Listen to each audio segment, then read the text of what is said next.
Mulder, another voice, a concerned female voice coming from where? Mulder, it's okay. Please don't leave me alone. Not here. You're not alone. Mulder, open your eyes. It's all right now. Shh. But she's gone. Sam's gone, he whimpered helplessly. I couldn't keep her safe. I'm here, my love. Once again that voice, gentle, caring and strong. Was it penetrating into this frightening, unreal situation he was in? Would it get him the hell out of here? Slowly he felt an inner strength start to well up inside himself. Her strength. All he had to do was follow this voice and he would be led to safety, or so his shattered mind wanted to believe. Scully? He felt her name tremble on his lips. I'm right here, baby, right here. The darkness appeared to be diminishing slowly but surely.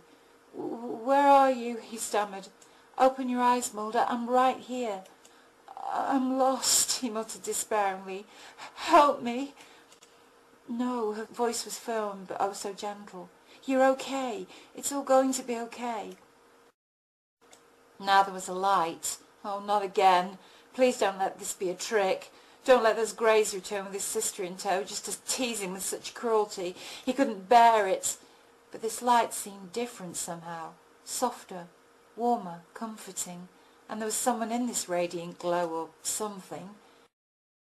The figure was in shadow, but cloaked in a brilliant halo of luminescence. His eyes flickered open, and he realized he was lying in her arms, one hand tenderly stroking his hair. He was close to her chest, being rocked gently, her own long auburn hair tickling his nose. She was beside him in bed. He could feel her heart beating softly against his cheek. He lifted his head to look straight into those eyes, deep pools of blue. He knew then and there that he could remain swimming forever in her loving gaze. Then she leaned in closer and lightly brushed her lips against his own, enveloping him with a sudden warmth and security he never wanted to lose. Then he felt the tears beginning to fall. Shh, shh, Scully soothed. It's okay, Mulder. It's okay.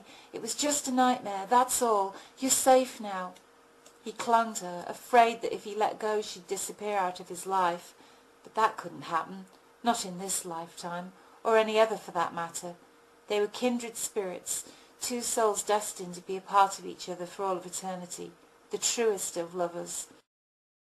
Suddenly a revelation hit him full force. Now it was clear, all of it. He no longer needed to let himself get dragged down into his own private hell, where nothing had any meaning any more. She, Scully, was his light and his truth. Her presence suddenly filled him with an overpowering feeling of what could only be described as love. Was this a heavenly body who had been sent to rescue him from the depths of despair and loneliness? An angel of God? Could this being show him the way out of his tortured subconscious? Maybe with her celestial strength she might help him find the hope he knows is out there somewhere, and it will lead him to the truth. Pain shot through him like a razor-sharpened knife. Wait a moment. It was such an implement, cutting into his own naked flesh. There was so much red, and a tearing, screeching sound pierced his eardrums. God, make it stop! Please make it stop! Was he screaming those words out? He wasn't sure. He was, however, sickened by the smell of his own blood that was now seeping out of a huge gash in his torso. Then, without warning, the whirring blade ceased and vanished from sight. He was left in complete darkness once more, until circular lights were turned on all around him, encasing his tortured body in their harsh beams. Now he could see he was lying at an odd angle in some sort of weird chair. It seemed to be made of a hard metallic substance, and his skin felt clammy and cold against this contraption. He couldn't move no matter how hard he tried. Something was holding him firmly against the chair. As realization began to kick in, he discovered to his horror metal spikes were holding him in place. They'd been plunged into both wrists and ankles. Jesus! Also he felt as though his cheeks were being pulled, inhumanely stretched by metal hooks. What the fucking hell was going on? Scully! He found himself yelling as if his lungs would burst. Mulder was trying so hard to understand what was happening to him. Help! He closed his eyes, trying desperately to shut out the incessant physical pain his whole body seemed to be encased in. Oh God, this can't be happening. He'd been lost in a nightmare where the aliens had returned his sister Samantha, only to then snatch her from him once more. Then his beloved Scully had gently woken him from that particular hell. He had found himself safe within her arms. All fear had been vanquished. He'd found meaning with her, his truth. But now, this cannot be fucking happening to me! He allowed himself to blurt out the words. She was just part of the dream, he whimpered, swallowing hard. This is the fucking nightmare! However, it felt all too real, especially the torturous suffering. His mind unwillingly responded to his situation, and he knew where he was. This was the alien spaceship that had abducted him from Bellflower, Oregon. Now those little grey, slanty-eyed bastards were subjecting him to tests, but for what reason? Memories flooded in, and he saw himself in the woods with Assistant Director Skinner, red laser beams cutting in criss-cross patterns across the forest ground. Why in God's name did he have to go wandering off? Then, of course, put his hand into some kind of energy force field. That had been it then. They had claimed him, and there was no going back to Scully and safety. No, now he was going to lie in excruciating pain while his life force poured from a gaping wound. So he was going to die here, alone and afraid. You chose this, he whispered bitterly.